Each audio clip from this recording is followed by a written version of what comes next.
somebody. Like we Somebody that messed up the money, and it's like, messed this money up. yeah. Well, you know what? I think that. Yeah, I picked up on that when I wrote that book, Financial Lovemaking, years ago, Yeah.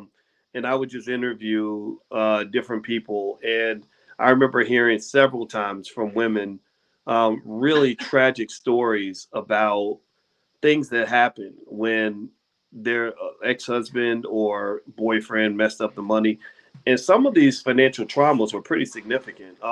I still remember one lady who said that she was living in a wealthy neighborhood. She lived next door to Bob Costas, and she had built this blanket of financial security. She thought everything was fine, and lo and behold, she finds out that her husband had a crack addiction, Oh, and yeah, that he was smoking up the family money. So the money went up in smoke, literally, and so she ended up losing her husband and her house at the same time, and has $0 and 0 cents in the bank, and that kind of blew my mind. And I remember hearing another story about a woman who dated a guy in college who was a basketball player, and and I remember being in college, and at the University of Kentucky, which is a big basketball school, and all the girls wanted to hang out and date the basketball players, and so she got her one. She bagged the prize. She got the prize.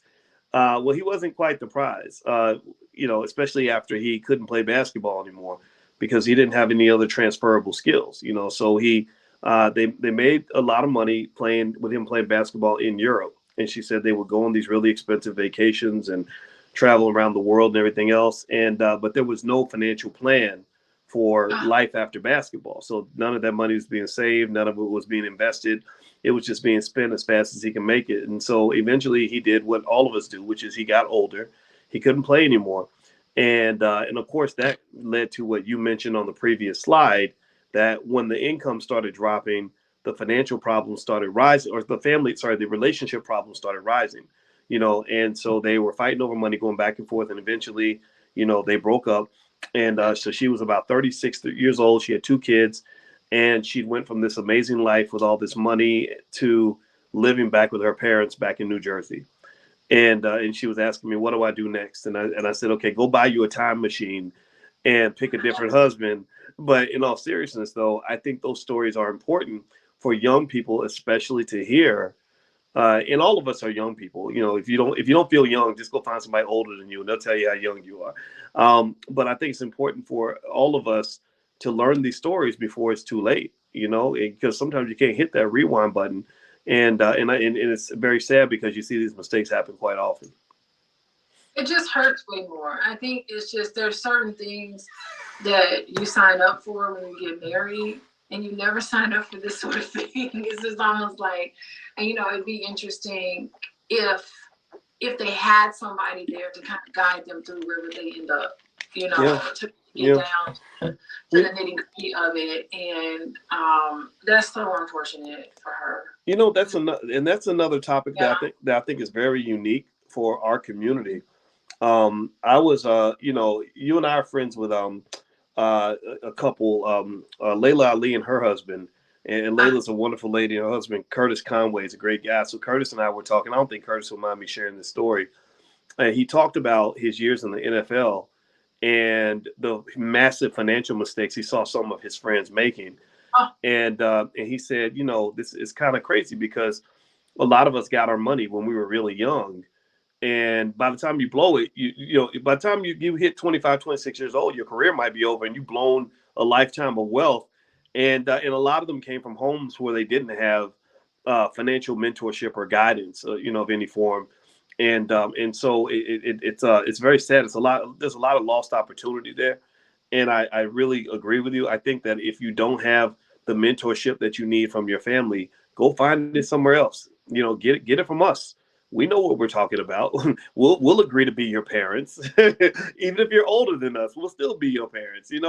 Because I just really think that we have to really think about these things when we're talking about all this black wealth that gets lost, and everybody says black wealth is going down, almost like it's just happening, like God is just doing it and it's just occurring. There's nobody knows what's going on. Well, I've dissected this. I've actually looked at the wealth leaks, And that's a massive wealth leak that occurs in a lot of our families. Lost opportunity. So go ahead, babe. Yeah, and it does come back to the management, like how you're managing the finances in your household. Who's the most trustworthy person? And I really do think the more frugal person in the relationship really should be the person looking over everything. The person who like, and next week, by the way, next week when we meet, you'll be doing a whole bunch of assessments. And I think like if you're the more frugal person, you need to be the one. And these individuals are usually the one to step up and be the financial man. I mean, it's important for the people in the household to know what's going on, but there really needs to be a point person, like the person with the most anxiety, anxious. And anxiety is a good thing. Like that's the thing. Like some people think, oh, anxiety is terrible. No, I mean crippling anxiety is terrible. But I just think like having a little bit of anxiety is really great because that motivates you to stay on top of what's going on with the money. So every month I pay the bill.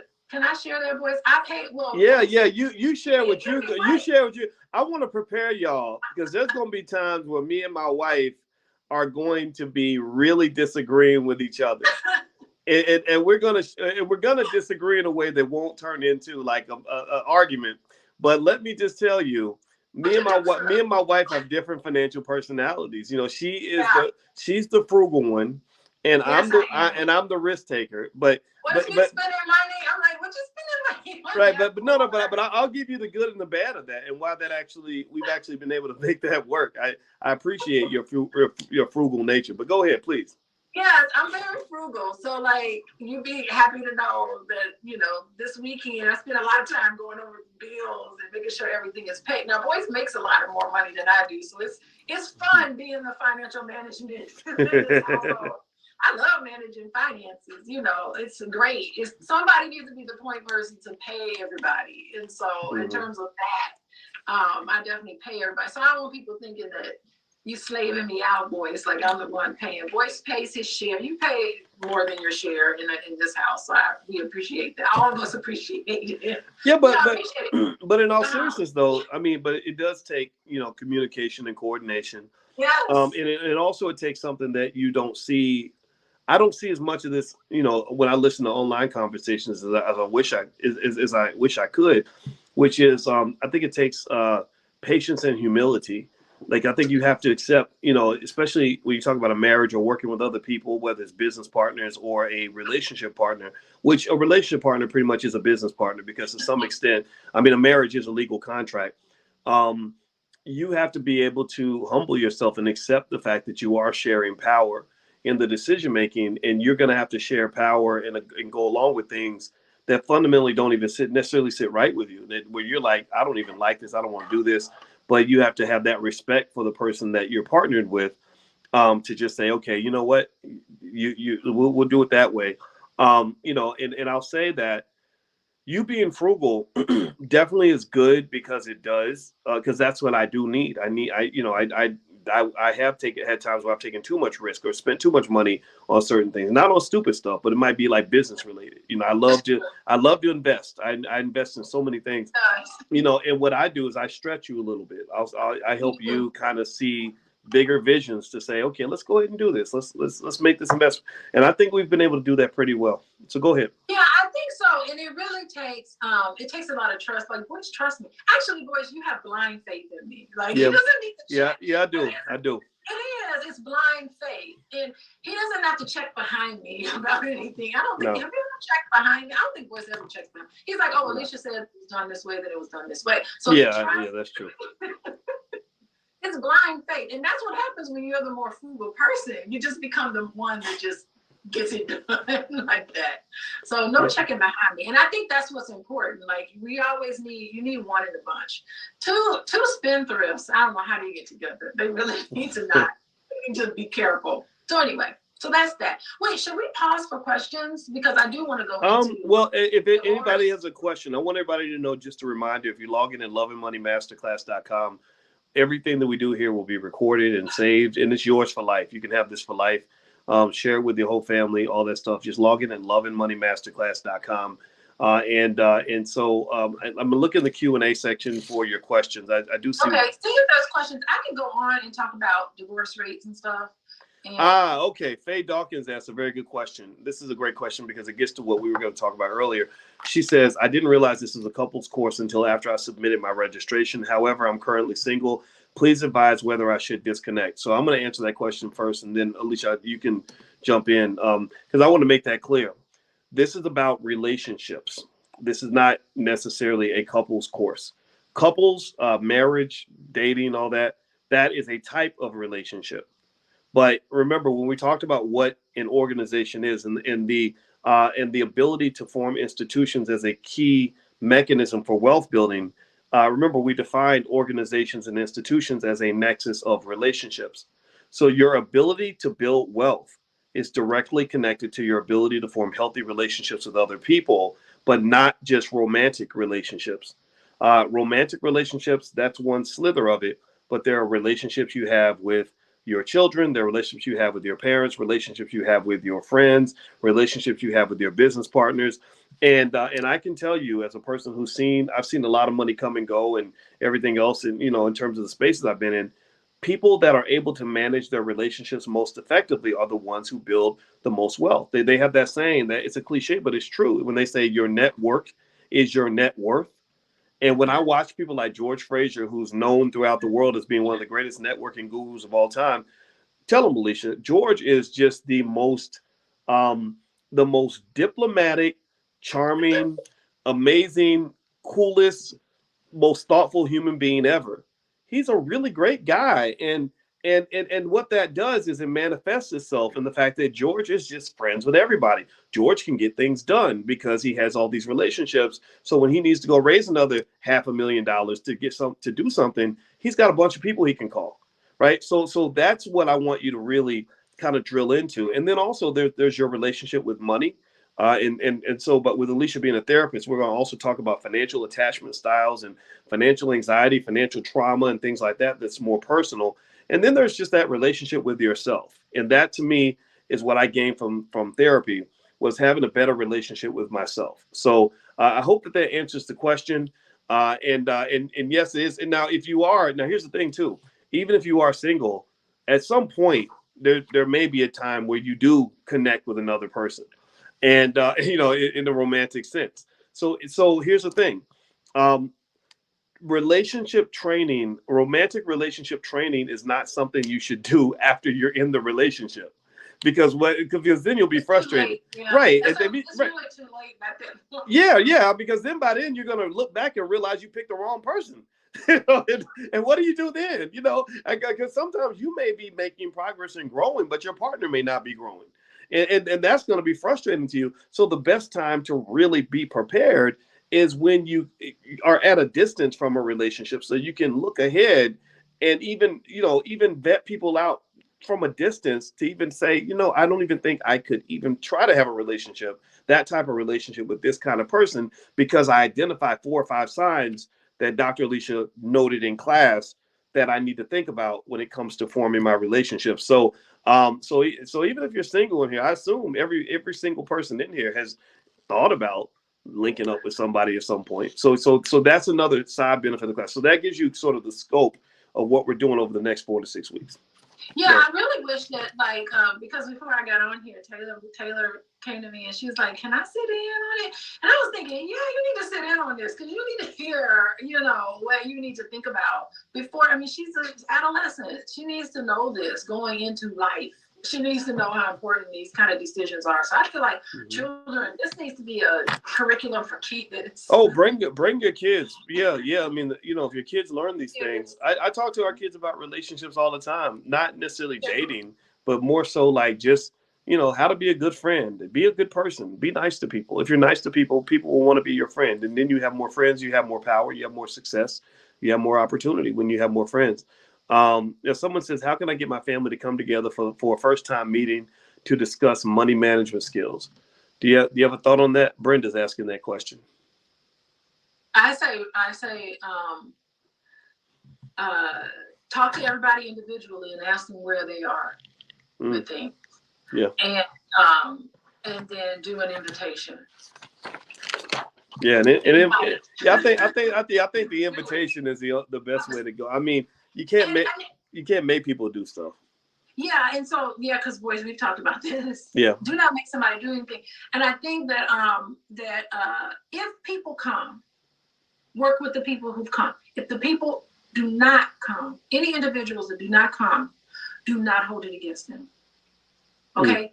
Do not. I don't want whether they show up to these meetings that you want to have about family business, about anything that has to do with money or investments and all of that. If they don't show up, you have to be compassionate and graceful to people who aren't where you are. Because at one point you were where they were, you know, and maybe on different topics, you're not where they are. So maybe they're way more advanced spiritually and than you are right now. Like you just can't hold it against them and start judging them and making comments about them.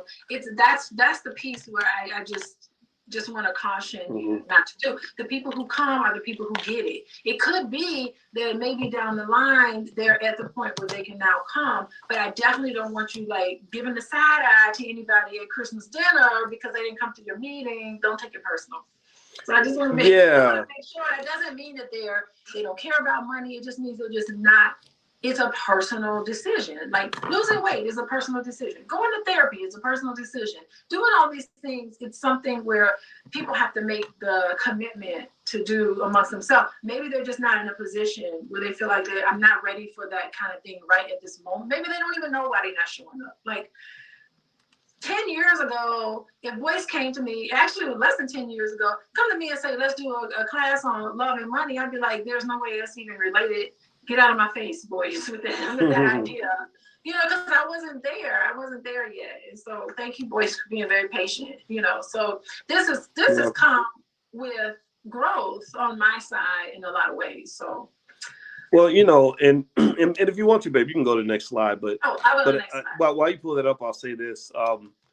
You know, just know that you know when you're coming to class, this is not. You're in an elite class. I mean, the stuff that we're teaching you is really heavy, cutting edge stuff, and don't underestimate the power of what you're learning, and don't you know, don't be surprised when you're just light years ahead of a lot of people in your family. Regular people don't know this stuff. You're learning from 2 PhDs that are at the highest level of our fields in these 2 areas. So that means you're going to be, you know, my goal at the end of the day is I want to bless you with an amazing superpower.